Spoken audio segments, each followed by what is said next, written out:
Okay. Good evening, everyone.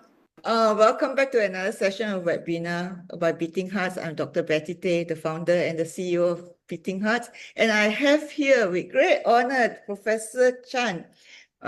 Professor YK Chan, I worked with her when I was in UH, and she has contributed a lot to the teaching academia and also the treatment of patients. And she's still there even after her retirement, okay, giving back to society still. And Prof, would like to introduce yourself and then maybe tell us a little bit more about your journey as an anesthetist. Definitely. Yeah, Betty, thanks so much for the introduction. Limited though it is, because I don't fault you for that, because I myself don't know very much about myself, except that I'm an anesthesiologist, has been one for the last almost nearly 40 years.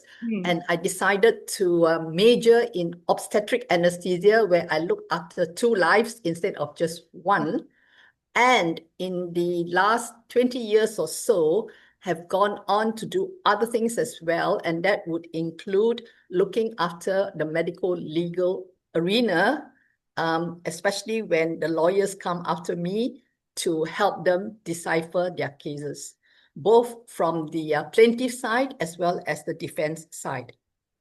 Because when you get more experience, they feel that you can actually piece out the whole thing for them and for the court to understand what it's all about. So as I said, it has been a great honor to have Betty ask me to look at a subject that I think very seriously about, because I think it's a very important subject for all of us care providers to understand. And as an anesthesiologist, we all take care of the airway, whether we are experts or not, because it is our bread and butter. So I'm going to now present you with the next slide. Now, Betty, the slide won't move to the next slide. Don't worry, take your time. Let me see.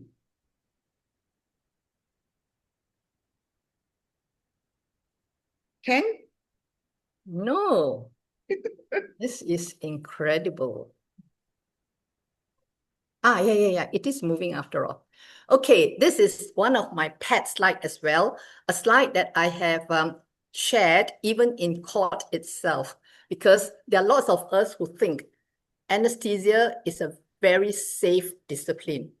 No, when I tell you in this particular lecture, it can actually impact adversely on every patient we anesthetize. And I'm sure those of you who are not anesthesiologists in this group of participants, you will also find, because we are so short of anesthesiologists, you probably take part in sedating patients as well. And when you do that, you actually risk losing control of the patient's life through loss of control of their airway. If you can see from this slide, when the patient is minimally sedated, the airway is still very much intact. But when a patient is anesthetized, the patient's airway control is no longer under his control, but under the control of the provider, and that would be the anesthesiologist.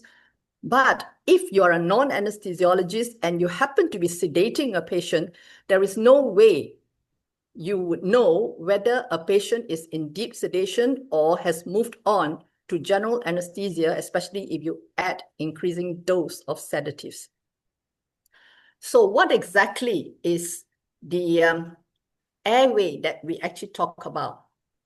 The airway is nothing but a conduit that actually joins through the nostril or the mouth to the gas exchange site in the lung, all right? And what does it bring in that case to the gas exchange site? It brings air containing oxygen. And when we talk about airway, we are actually talking about the upper airway and of course the lower airway. Those of us who manage asthmatic patients, yes, that is the lower airway. We still also manage these patients as well. But when we talk about loss of control of the airway as an anesthesiologist, we actually mean loss of control of this upper airway most times. Let's dwell a few minutes on the physiology of the airway. Actually, with each breath, there's a flow of 30 liters per minute of air. And in that 30 liters per minute of air, it is the flow. But the amount of air, the volume of air that actually gets in per minute is about 7.5 to about 10 liters of air. And out of that air, 21% is oxygen. So about 2 liters per minute of oxygen goes into the gas exchange site with every minute. But because our basal metabolic requirement for oxygen is only about 250 mils per minute, but if we actually are working at about 4 met, we will be needing about 1 liter per minute of oxygen. So if you are breathing normally, that amount of oxygen can easily be delivered. Now, while we talk about flow, the inspiratory flow and the expiratory flow can peak at different levels. The expiratory flow can peak at about 280 liters per minute. That's part of a very good cough, where you can bring secretions out. And flow, all of us would probably be familiar with this formula, comes under the Puzel's formula, where flow is related to pressure, the radius, the viscosity, and the length of the conduit. So when we have airway obstruction, we have to resort to other parameters to bring us through to continue to be able to deliver the oxygen we require for the patient to survive. And one thing that we can do is increase the pressure. So you've heard of CPAP, that's increasing the pressure. Of course, in airway obstruction, the radius is reduced. You can't do anything very much about that unless you do suction or, you somehow are able to increase that. But we resort to other things as well. And one of them would be to reduce the viscosity of the gas itself. In emergency purposes, we can use Heliox to reduce the viscosity so as to increase the flow, again, to increase the flow of air or oxygen into the lungs. Now, this is another favorite slide of mine, the relationship between energy, oxygen, and life. We are alive because there's energy in us. And where do we get our energy from? Of course, from the food that we eat every day. So what then is the role of oxygen? Now, the food that we eat can, of course, be converted into, can be in the form of glucose, proteins, or fat. But everything can be converted into energy in the form of glucose. Now, what then is the role of oxygen? When I ask this question to a lot of our providers, they don't know. But this is very important as part of a take-home message. 1 mole of glucose will convert to 2 moles of ATP in the absence of oxygen. So you must have heard of oxygen debt, where you actually have very limited energy as a result. And that would be, during the peak of exercise where you can't get enough oxygen to the tissues. But most times we survive because we actually can push a lot of the metabolism into the mitochondria, where the conversion of the glucose into ATP is so much more efficient. It's about 19 times. All right. And then the next question you're going to ask, what is the ATP for? In fact, all cells are under threat of dying. And why do I say so? If you realize the electrolytes that is predominant in the outside, in the extracellular fluid, and the one inside, sodium is predominantly extracellular. And this sodium is always threatening to come in. Now, so what actually sustains that distribution? When the sodium comes in, water will come in as a result and the cell will swell. So what sustains the cell is the sodium-potassium pump, pumping the sodium. Every sodium that drops in is pumped out. Now, when you don't have enough ATP in the cell, especially during states of oxygen failure, the sodium-potassium pump fails, sodium comes in, water comes in, the cell swells, and the cell dies. This is particularly important in cerebral edema, is responsible for cerebral edema and, of course, cell death in there. And when you have cell death, and then you've got tissue death and many organs dying, you're going to get the whole body dying. So when we look at care, we need to secure the airway. We must actually look at two particular parameters. When patient comes to us, they are actually, through the history, through physical examination, and through further investigation, they're actually telling us their needs. So when you look at trying to keep a patient alive, the main need of the patient is actually oxygen at the cellular level. And we then have to provide the care needed as an anesthesiologist or any provider in acute care to get hold or sort out the airway, the breathing, and the circulation. Of course, we must have adequate hemoglobin as well so that the oxygen can go to the cells to meet the cellular needs for energy. Now, when you actually try to control the airway in a normal patient especially, or even a slightly abnormal patient who needs the airway to be secured, you need to either sedate the patient or anesthetize the patient. So that brings us to the second problem, which is when you sedate, as I said here, if you sedate, you can easily get into these various stages of sedation or into anesthesia, and then you have to actually be able to control the airway properly because the patient is no longer able to control. And what I have written here is when you add general anesthesia, you must not put the burden on the patient. You have to hang on to the burden you are inflicting on this patient while you're trying to control the airway.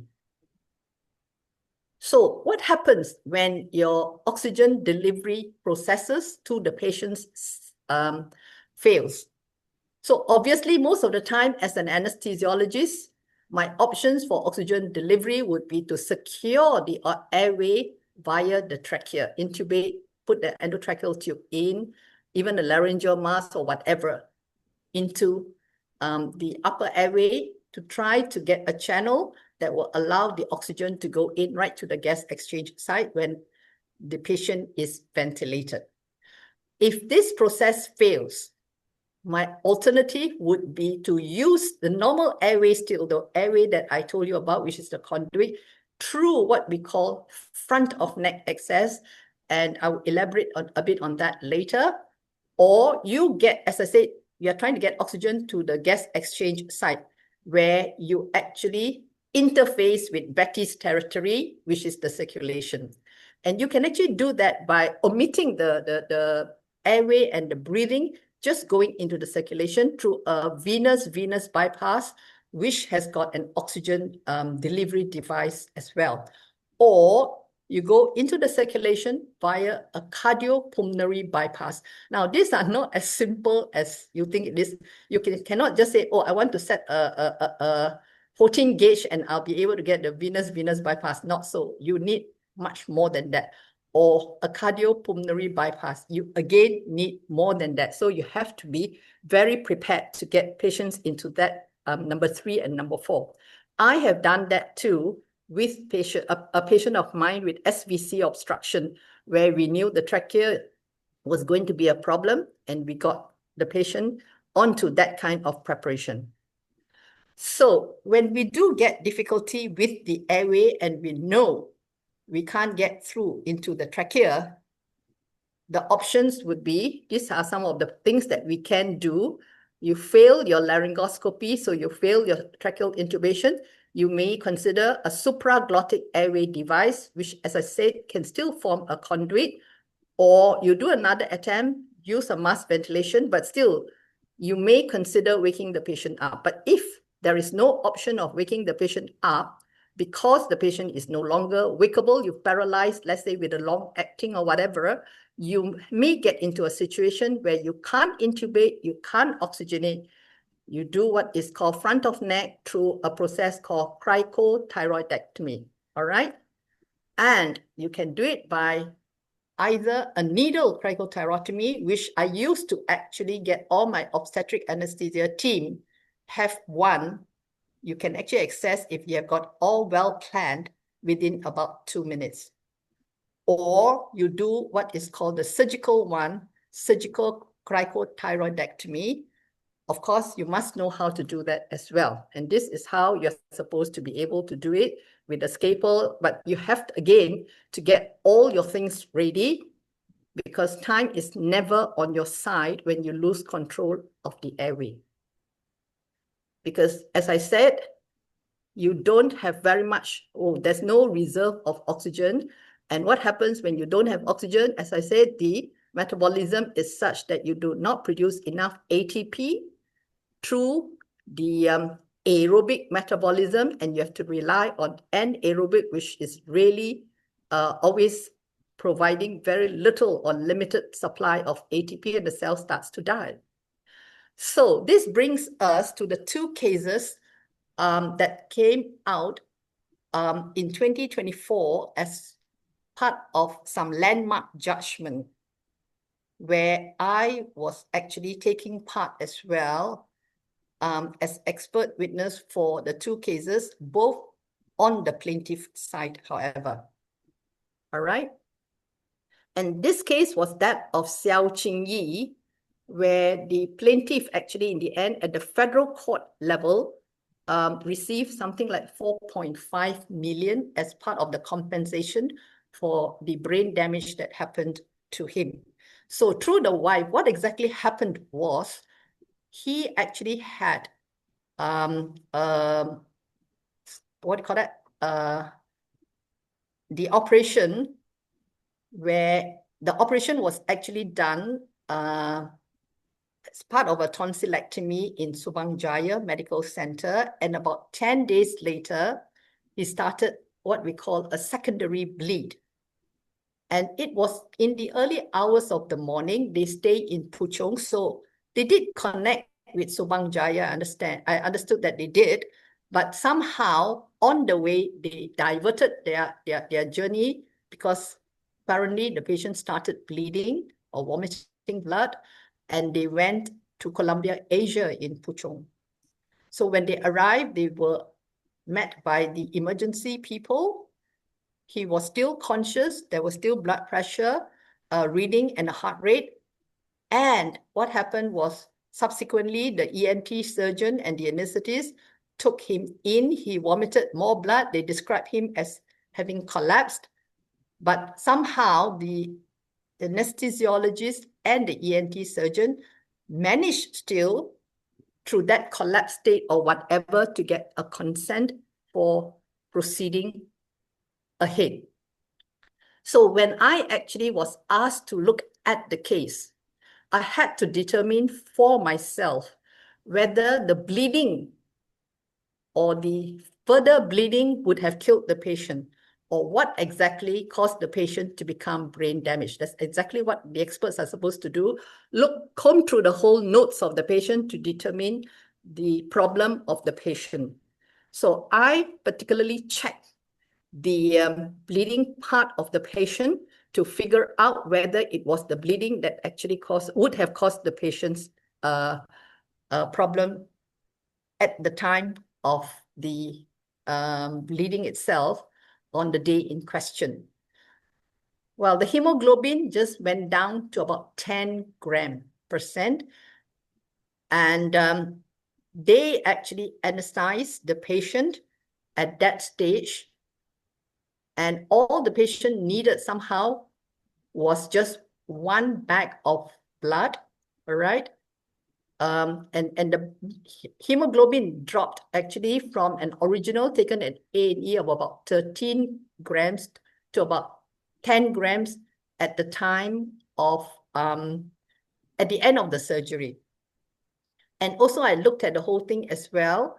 There were urine coming out, and it was good, about 600 mL. So I felt that the bleeding would not have killed the patient.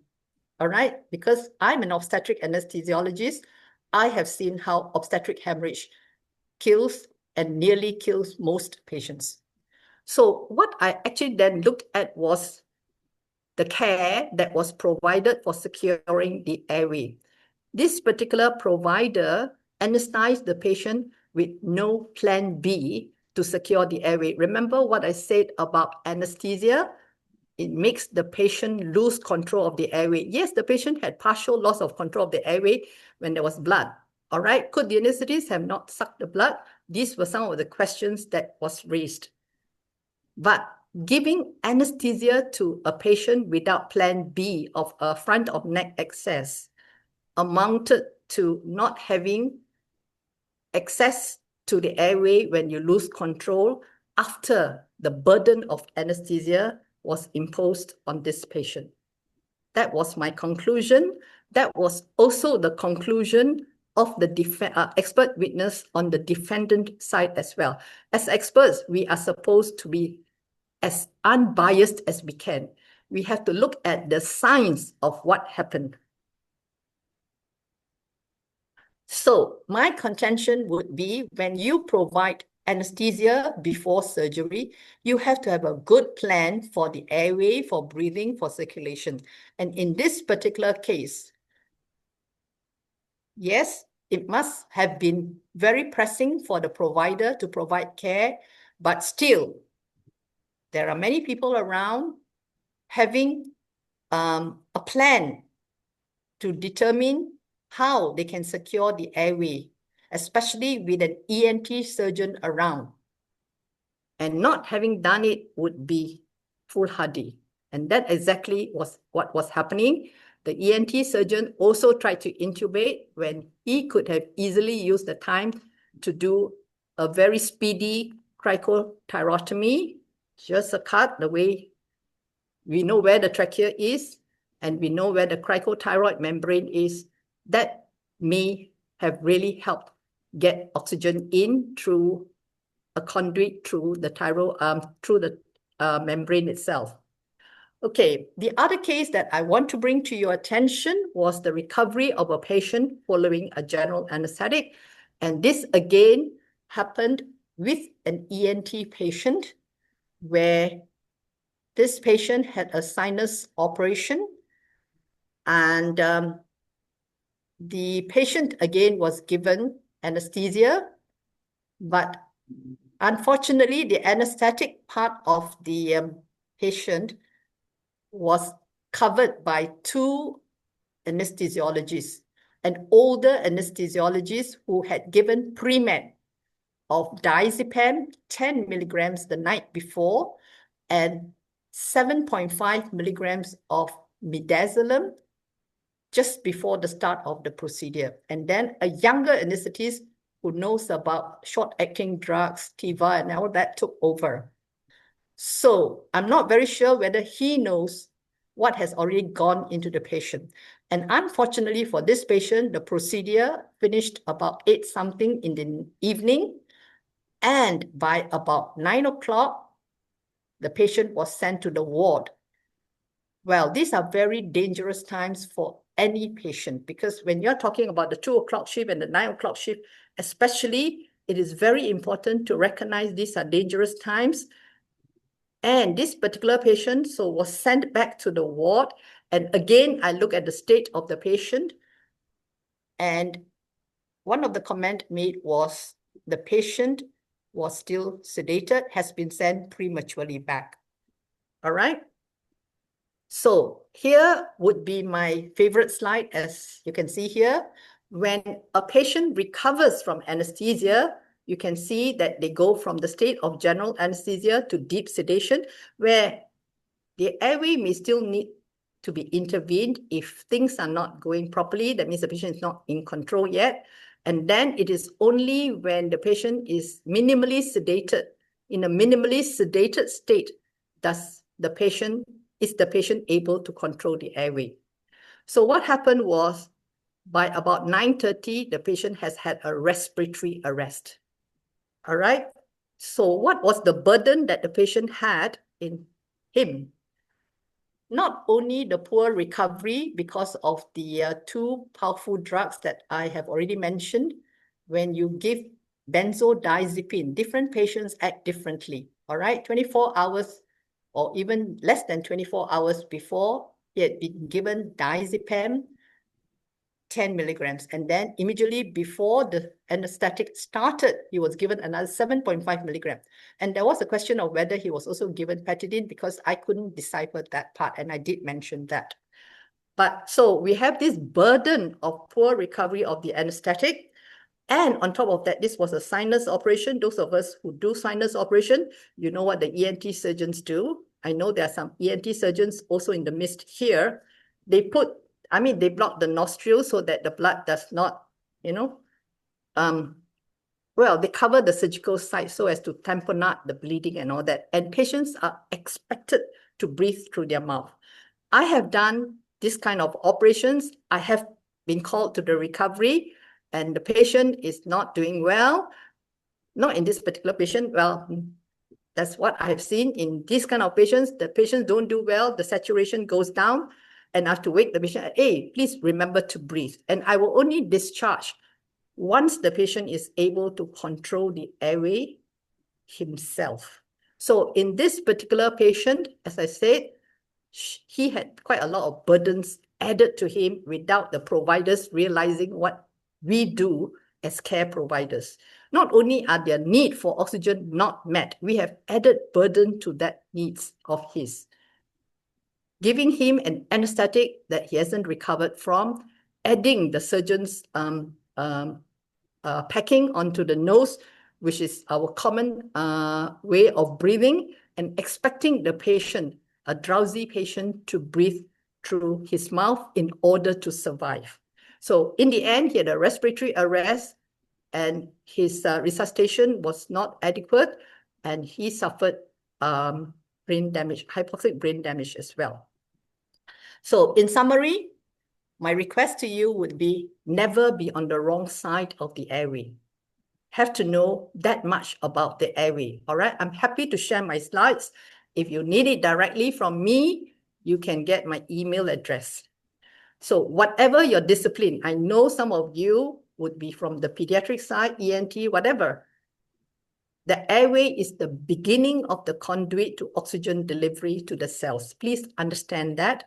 And you have to respect the airway. You have to respect and understand what airway control is all about. You have to recognize airway obstruction and how you can overcome it.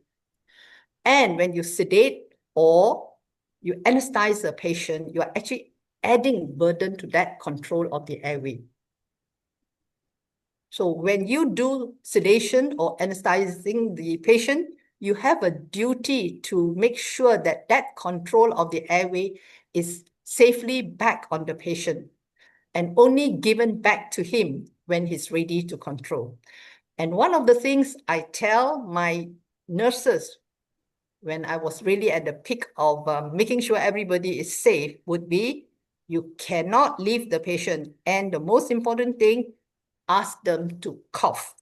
If they can definitely give you a good cough, remember what I told you about the peak expiratory flow? That shows that he has already been able to take a good inspiration first in order to get the volume of air into the lungs to be able to produce the expiratory flow of 200 over liters per minute. That means your patient has adequate control of the airway and is able to do the function of what the airway is meant to do, be the conduit for oxygen delivery to the gas exchange site. Now, you've heard of door gifts. This is my door gift to you. If you need to remember just one slide, this is the slide to take home. All right, what anesthesia does to the airway. Now, this particular guidelines came out 25 years ago in 1998.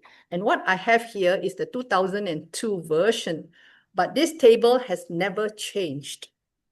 And even in the Malaysian guidelines, you will find it says practice guidelines for sedation and analgesia by non-anesthesiologists. No doubt it's in the journal Anesthesiology. We do not have a practice guidelines for sedation and analgesia by anesthesiologists. We expect every provider who provides sedation or up to general anesthesia to provide care of the airway almost to the same standard. That means they must know what sedation causes to the airway and be able to give or get control of the airway if the patient is in trouble, or only return that control to the patient when the patient is ready to do so. All right, I hope you keep this door gift forever in your heart so that patients do not have to die on us or to suffer brain damage on us. I'm happy to take any question that comes my way. Yes. Thank you very much for your attention. Okay, first and foremost, I apologize that a lot of people tried to come in, but were unable to, mainly because I pay for Zoom. I do pay for Zoom, but I only can afford for 100 people. So, and I don't earn any money from the webinar. So I'm sorry about that. And that's why I keep on asking the nurses to go to Facebook to watch so all the doctors can come in. Please, we do want to take questions because of these two court cases, I realized that both cases was because of airway. That's why I reached out to Dr. Prof and asked her, and then also found out that she was also the expert opinion for both. So can I know for the first case when the ENT surgeon and the anesthetist wanted to do when the bleeding started, what surgery was it? They were trying to control the secondary bleeding from the bleeding tonsil. This is bleeding 2 weeks or near 2 weeks, 10 days after the original surgery. The tonsillectomy was done in a slightly different hospital. Yeah, there that was one, bleeding. Yeah. And you know, when you have bleeding from a tonsil, a lot of this blood at home would be swallowed. So when the patient coughs up blood or vomits blood, it is sometimes difficult to determine whether it is old blood or fresh blood. So I was grilled on this in court. All right. And as I said, the parameters, all right, was such that the hemoglobin did not drop down to very low levels. You know, when you talk about real torrential bleed that we see in obstetric anesthesia care, yes, we see hemoglobin that dropped really to the boots. All right. And that's because at term, to the uterus, the cardiac output is 15%. You can say the cardiac output to the head is that 15% as well, but not through a tonsillar artery. You can't bleed 15% of your cardiac output through that, if you understand what I mean. Yeah, so they were planning to cauterize the bleed? Well, they were hoping to, but as I said, the anesthesiologist should have a plan together with the ENT surgeon. All right. In fact, if you want to know, I have a case of trauma when I was actually a lecturer. And this was a patient who was bleeding inside. And the surgeon wanted, and with lots of facial injury. So and this particular patient was saying, "Doctor, I'm getting married in about 2 weeks' time." So that's the kind of burden I had to face. And I looked at her, I looked at the surgeon, I said, okay, I'm not going to anesthetize her just like that. All of you will need to unite. I said, patient, you will need to cooperate with me. I need to have the surgeon do a tracheostomy under local anesthesia. Because I don't know what it is. All right. I'm not going to sedate her, knowing what I would eventually have loss of control of the airway. So I told her, look, you have to cooperate. And I told the surgeon, we are going to do under local anesthesia, the tracheostomy. As soon as you get the tube in, I will quickly anesthetize her because it can be very uncomfortable. And we did exactly that. After the tracheostomy and the anesthesia was started, we looked in. Nothing very much to shout about. Could have good control. And when I went back to the ward, not to examine her, but, not even to quite talk to her, but, when I was in the ward looking at another patient, she thanked me profusely, having recognized what I had done for her. And I wished her luck. And I said, look, don't worry, the scar would hopefully be disappeared because she was just extubatable after that. So that's the kind of plan we have to have. Better to err on the wrong side than to err like what the two patients had. Yeah, the air is ERR, yeah, guys. Yeah, pun intended there. Yes. Yeah. Okay. So now that you have demonstrated this case, the girl who's going to get married, okay? Yep. And then you have demonstrated to us that you were worried that the bleed could have caused you to have a delay if you sedate her or paralyze her. So therefore you did. That's fine. So now coming to the case, the first case, I want to ask you, why didn't the surgeon do the what is that? Cricothyroidectomy. Yes. Yes. Yes. Why didn't the ENT? He's standing there, right? Well, I can't speak for that surgeon, but when you anesthetize the patient, you don't want anybody to interfere or to tell you. You are the master of that process, the anesthesia. So anybody interfering with you actually can sometimes interfere with your control of what you want to do. But this particular anesthesiologist didn't tell the ENT surgeon, please do a tracheostomy. So everybody was fixated on getting the tube in. Remember? Yes. Intubate. So Yes. the ENT surgeon says, I can also intubate. I'm sure that's what he says. If you can't intubate, maybe I can do a better job.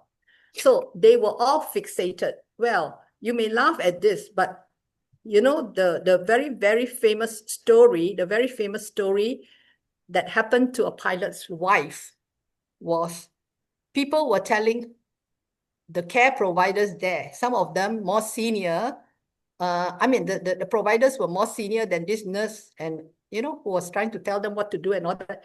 They were really so upset. But in the end, the pilot's wife became brain damaged as well. This is Elaine's story. And the pilot eventually, out of that tragedy, went on to highlight all the things that can go wrong in the theater. So when we anesthetize, we have to have, as I say, a plan.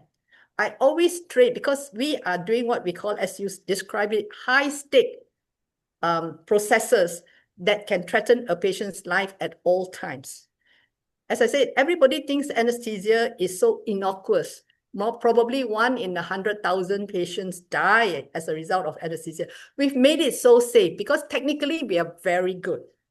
But increasingly, we are doing more and more life-threatening kind of surgery with the surgeons.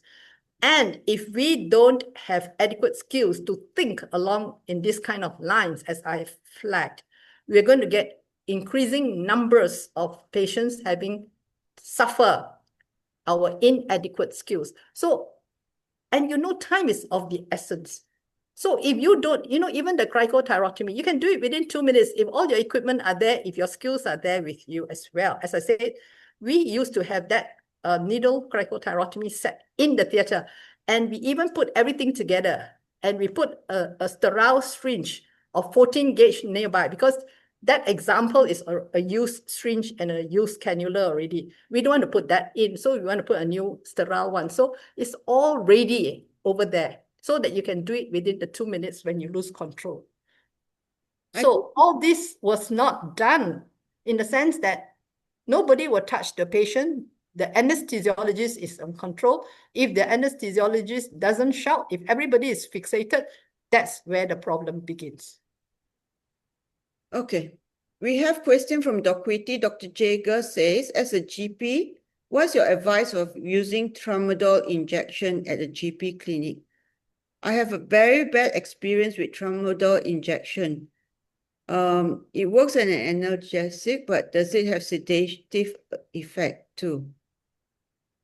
Do you know, I have never been a GP, but I worry if maybe I can't say I haven't been a GP. I used to be, you know, when we do locum, at that time, not permitted, but we still churi do the locum, remember? I'm sure you realize all that. Okay, when we are young, we wanted a little bit of pocket money. We do all this. but I will never do it now. Why? Because you never know who will come in to your GP practice. And especially if Dr. Jega says tonsillectomy, bleeding coming in, you don't have the equipment, even if you have the skills, you're dead as well. So I would not want to do that. You do 24 hours kind of GP practice, and you're doing the night duty locum, there won't be anybody around. And I'm not sure how you're going to survive. The anxiety itself of meeting your next life-threatened patient would be enough to kill you, if not the patient. I wouldn't do it. But I guess it's like doing anesthesiology, right? Maybe 1,000 patients, maybe 2 or 3 will have problems. But his question is whether tramadol have any sedative effect. Well, it still belongs to those drugs that reduces pain. And as to whether it can cause sedation or not, it is the recipient. Different patients respond to all these drugs differently. All right. So I am still a little bit worried because we're not talking about just sedation. Even analgesia in large enough doses can compromise the airway. Okay, we go on with the next question is Raymond Tan, I think my colleague, said why wasn't a laryngeal mask used when they couldn't intubate the patient? Well, when the patient is bleeding a lot, you put a laryngeal mask, the passage will still not be, there will still be a fair amount of blood and you might not be able to oxygenate. But that was also not used. As I said, the best bet would have been try to go lower down, get access through the front of neck in that particular case. Or better still, don't just listen to the request for anesthetizing the patient so that I can control this bleed. All right? Make sure you have enough providers. That's why it's so important never to work alone. Whether sucking, all the blood, putting some thoughts into transfusing the patient to balance that. Maybe I can tell you another story where I had an obstetric bleed for a patient who was a known difficult airway 12 hours before. I was told, this is a difficult airway, I have failed. And now then after that, the Caesar was by a spinal. And 12 hours later, after lunch, the same obstetrician came back to me and said, look, YK, this particular patient is bleeding. I said, oh dear, and had lunch. So I said, another oh dear. So what do you think I did? I told the patient, look, the surgeon needs to go in. I'm not going to be very happy going in by a general anesthesia. I'm going to give you a spinal. I'm going to get enough blood into you with my fellow providers coming in, pushing blood. That means I'm going to give as much blood as you need as you lose the blood. And then the surgeon went in from the per-vaginal area and found the bleeder, and all hell was saved for me. So it is a matter of transfuse enough just to keep the hemoglobin and the blood requirement stable, because blood is also required as part of the process for oxygenation of the cells. If you can understand the pathway by which oxygen moves down, right? You need an adequate flow of blood. The pump must be working, adequate hemoglobin, and then your oxygen will arrive in good amounts into the cells and be able to sustain life. I think that the lesson to learn from the first case is that don't rush into a surgery when you can wait and see. Second is there must be a plan B. Third is I think we have doctors who can't think on their feet because you have an ENT surgeon there.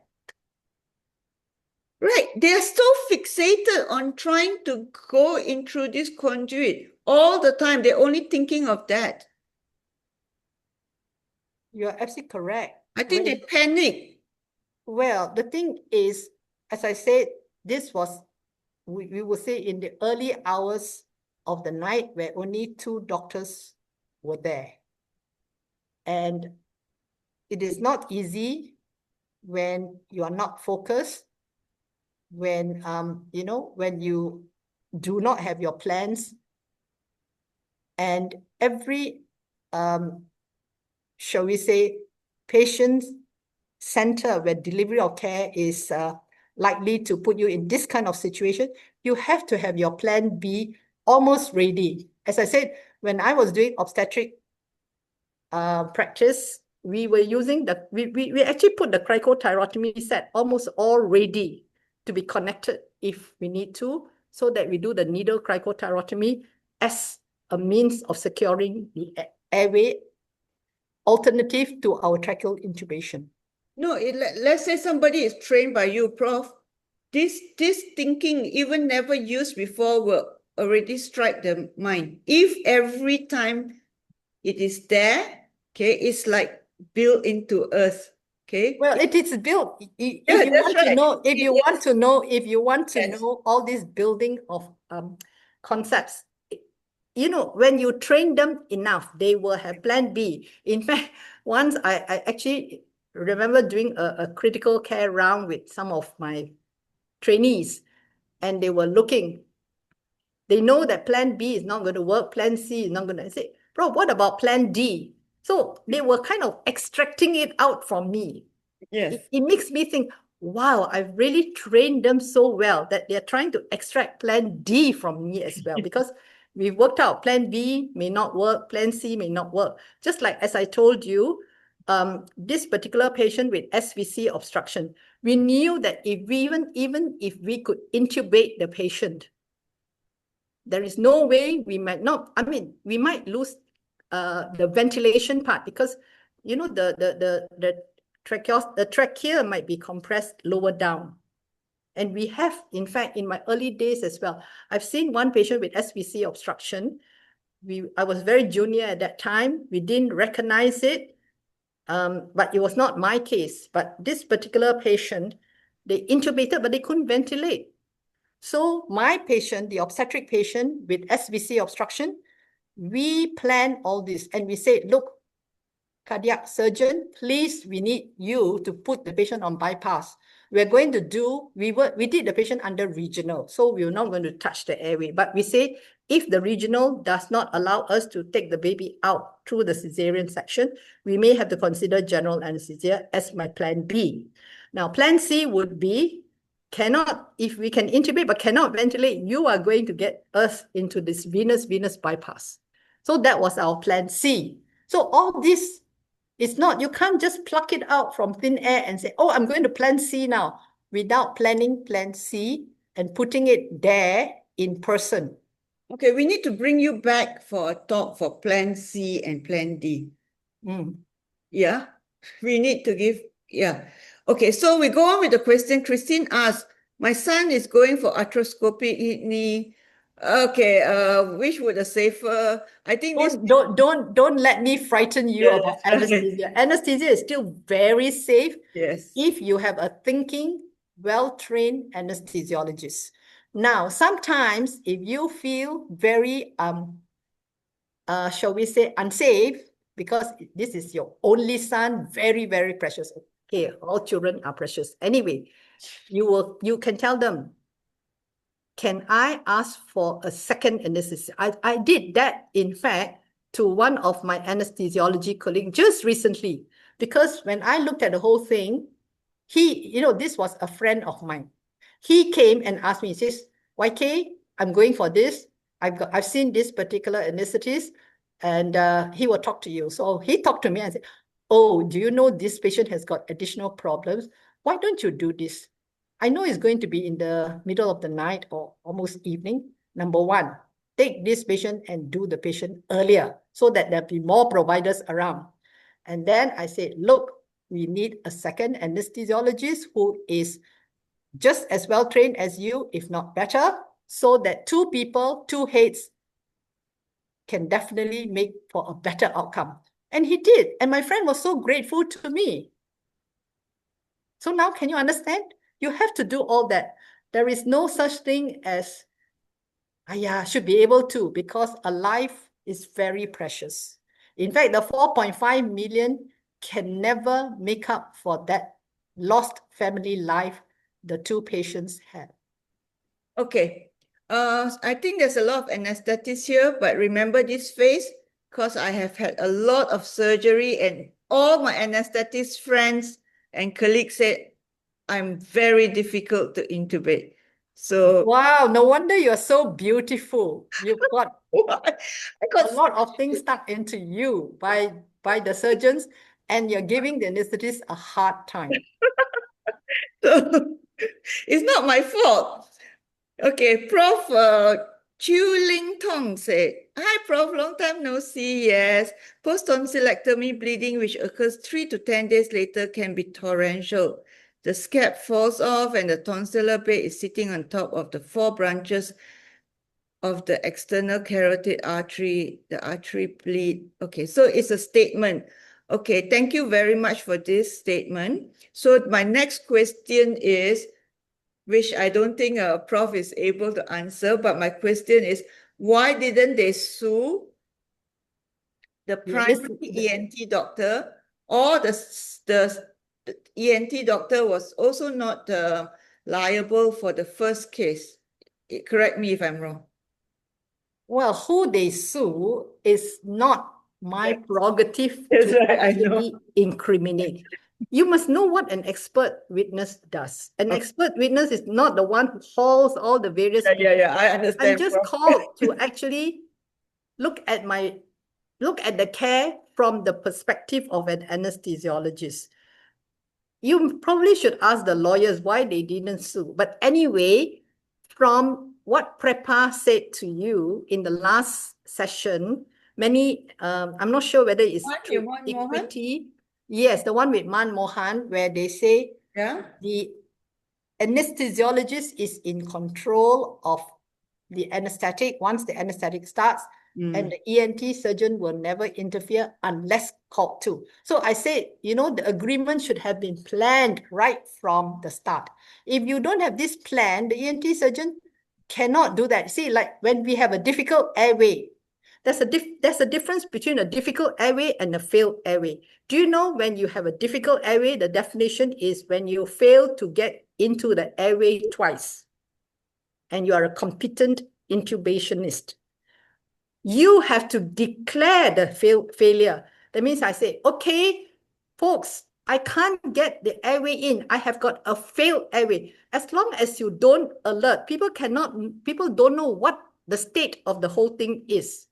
So that's why in an anesthetic induction, the anesthesiologist must be really left to do the correct thing. And if you feel, let's say that the patient just now you were talking about where the son is going, if you feel that particular anesthetist may not rise to the occasion, especially if you're the mother of that son, go get another anesthetist to be hanging there as well. Of course, if in private, you have to pay lah. Correct? It's better to pay that minimal amount than to, suffer all the consequences. I can intubate quite well. Okay. Chu Ling said, I read your testimony suggesting that the use of fiber optic bronchoscope to manage the bleeding tonsil, perhaps it was taken out of context. Do you think the use of a foreign FOB is what? I don't know what is a fiber optic. No. Oh, okay, fiber optic. Okay, Chu Ling, are you Tong Chu Ling? Are you an ENT surgeon or anesthetist? Tong Chu Ling is an anesthesiologist. Oh, I see. Sorry. Yeah. Okay, so well, in a bleeding state, you can't see very much, even if you put a scope in. All right. So the scope, when you put a fiber optic, is like you are wanting to get a better view of the airway. But in a bleeding state, the blood is going to obliterate your view through the bronchoscope itself. Okay, John asked, when all means to oxygenate patient is unavailable, do you not switch to extracorporeal membrane oxygenation? But in this particular case, if nothing was prepared, Yeah. even to get the cricothyrotomy done would take time. Yes, even As I said, you know, if you want to do a needle cricothyrotomy, which can be done in 2 minutes, you have to have it all ready. But if it's not needle, if it's a cut, the ENT... You can, yeah, the ENT surgeon can also be told to cut. And then all you need to do, just cut. Because the patient is already like, you've already given the anesthetic. Unfortunately, the patient is not conscious. The patient is probably not going to fight you. So you just make the cut, open up the cricothyroid membrane or wherever you made the cut, insert a tube in. They should know the anatomy, but he was not told to do that. So he also fixated on getting the tube in the normal way. Okay, Dr. Aurelius. Good evening, Prof. Okay, when we anesthetize elective operation, we might use analgesia followed by sedation. Yep. In which case, which drug might be recommended since it's an emergency patient? Well, this is a whole chapter by itself, I think.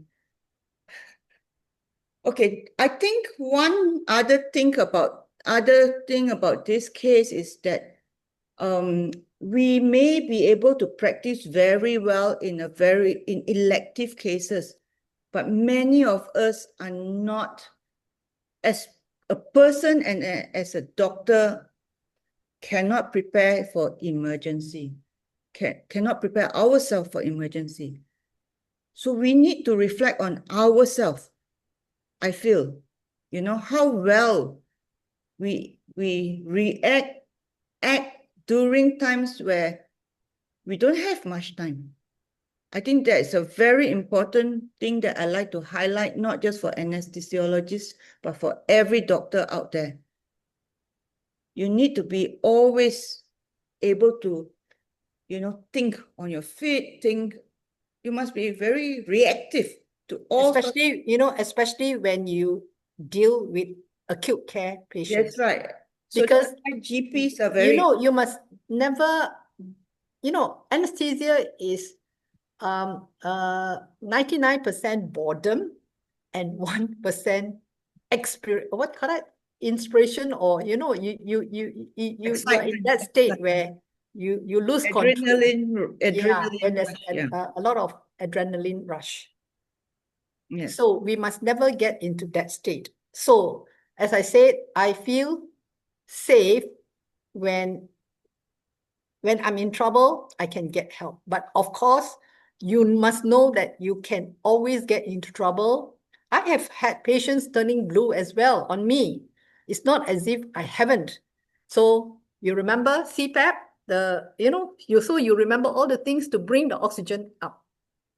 Okay, we have a lot of questions or statement, but I like to make this statement, this statement before we take any more, is that the first case was unfortunate, but the second case was not necessary whatsoever. The case went well. You intubate, the surgery went well. But the thing is, the observation of the patient following the pre-op is horrendous. You are right. You see, the problem is this particular patient has what we call Eldritch score monitoring. You know, before you discharge a patient, the nurses will do what is called the Eldritch score, you know, the control of airway, patient conscious, you know, things like that. So the score was 10. All right. Again, as an expert, I have to evaluate, was the patient's score actually 10? And what did I ask myself? You cannot have a score of 10 when the patient goes back to the ward and the nurse says, oh, patient got verbal response. That means, you know, the nurse themselves has written drowsy, got verbal response. In other words, the nurse herself has doubts as to whether the patient is in good control of everything.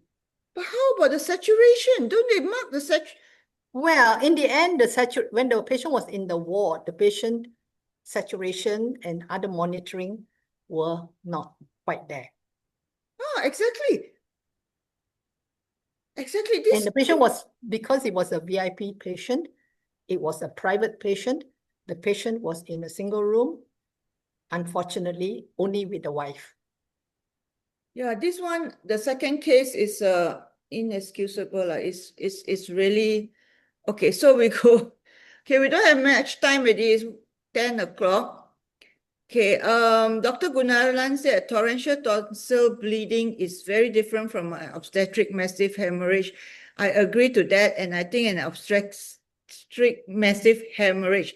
And I, who have not done obstetric as a doctor, has seen it as a medical student. That is the ultimate. It's like a Niagara Fall. So there is no bleed like a obstetric massive hemorrhage, I feel. But of course, if burst aorta is a different story, but yes. Okay, Dr. Anuradha. Oh, I feel like I know this Anuradha. All the examples given by you for elective and controlled situation, how about this can be compared?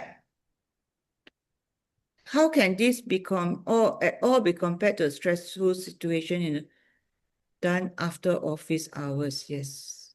I totally agree. These are very, very stressful conditions. Yes. And you must know how dark these passages are.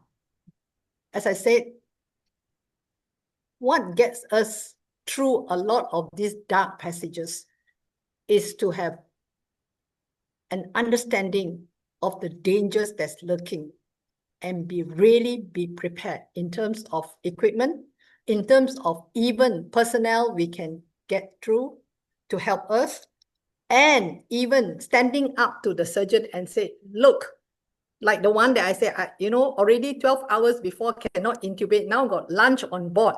You expect me to go and intubate this patient to try to see where the bleeding is coming from? I have to think out of the box. And I said, look, I happen to be in the university. So I said, look, all of you are going to come. You're going to set the arterial line first. Yes, the patient may be bleeding, but arterial line, please. More blood to come in and all that. You can always delay a bit and have your plans and know what is steady state. All right, patient may bleed. You will put in equal amount of blood. There may be enough blood volume to sustain life. Okay, Raymond said a delayed secondary post-tonsillectomy bleeding is not the fault of the first surgeon who did the tonsillectomy. Okay, so definitely not as well. We all know. In fact, if you want to know, I have been in Edinburgh itself, where they do what is called guillotine tonsillectomy. Do you know what that is? No. They subject the children. They say, okay, anesthetist, you anesthetize this patient very fast. We can do about 8 or 10 patients in the whole morning. So what we do is we anesthetize gaseous induction of these children. When they are deep enough, we open the mouth, surgeon puts in whatever equipment, pulls out the 2 tonsils, then you put the patient in the recovery position and you send the patient out. They don't even bother to control the bleeding and all that. Apparently, it will just control by itself. That is called guillotine tonsillectomy. So I've seen this done before in Edinburgh in my younger days. That's how they do it. So, but the most important thing is to make sure you have the lines in these babies so that if they continue to bleed, yes, you have a line to get into. And we know that bleeding in a tonsillectomy in a child, because of their smaller blood volume, they are more likely to have their life threatened than in an adult. Okay. Why would they do tonsillectomy on babies? And not babies lah. Sorry, children about 3-4 years old. When these patients have got too large a tonsil, I have done those tonsillectomies before. As I say, without intubation some more. Okay. Anuradha asks, how many times in your practice have you attempted to do what's that? FONA, as a Fauna. Okay, tell me, what's a I would say I am ready to do it, but I've never had to be pushed into that. Okay. I think it's an extremely good session. I'm very, very happy. I see a lot of doctors coming in and a lot of questions, and I learned a lot myself. I wish to invite you back for other topics that we can discuss about in the next, maybe in November, lah, because I got speaker until November, I think. Thank you very much for the opportunity, Betty. It's been really, enlightening yeah, to be in your company, to know that you've had many burdens from us, but I'm glad that you are still me, very... personally, you mean? No, Yes, we've I probably would love to inflicted go a for lot this of burdens on surgery. you, but you have recovered alive and very well and getting prettier by the day. Yeah, I suffered a lot, so now I'm getting prettier. I've gone through like 3 surgeries, 4, yeah. 3 of which is actually for the cancer that, Oh yeah. dear, I'm sorry to hear that. Oh, but, it's okay. It's we're all here to help each other. so All right? And we are all here to learn together so that yes, eventually we become better care providers. Yes, And to understand what is meant by burden, because burden of anesthesia can be a burden if you don't know how to handle it. Surgery can add burden as well. okay. Could we hear her answer for this question? Which question is this? Which question is this? The one the phone now? No, she already answered and said that she has never had to be pushed to do a phone. Yeah, but I was always ready with my obstetric practice. You know, the obstetric airway is 10 times as difficult compared to the ordinary ladies' airway.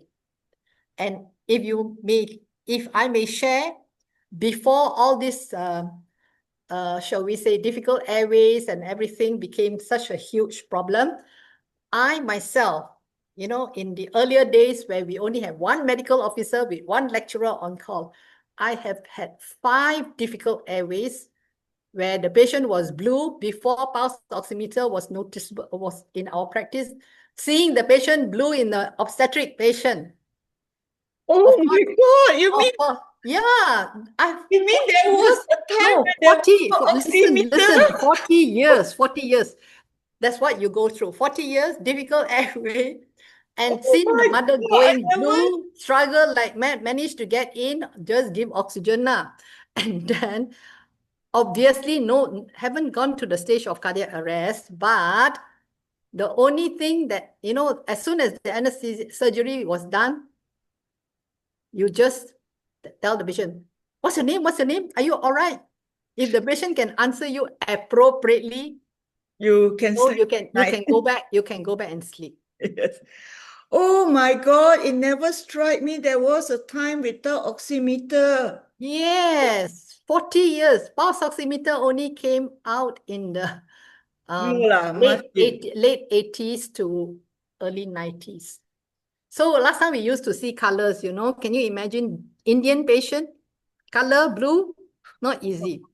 And cyanosis in a white patient is very easy to see. And I have seen my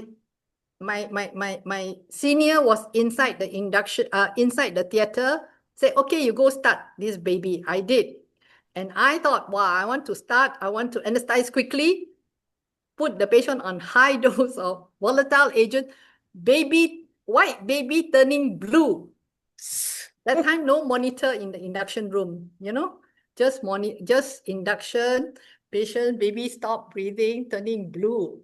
All hell broke loose, and I said, look, please, come help. And of course, I had the presence of mind to turn the volatile agent, give oxygen, you know, just do it.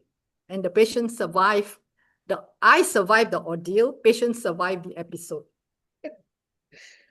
Okay, thank God I'm not an anesthetist. My job is very easy. And see you guys next week. I can't remember what's on next week. Let me see. So see you guys next week. Thank you. You're a busy lady. Next week, I think we have immunology by Dr. Sangeeta. Okay. Thank Good. you very much. Hey, thanks, YK. You're welcome. My pleasure, I'm so as happy. usual. I feel so happy. And then, You. bye, Katie.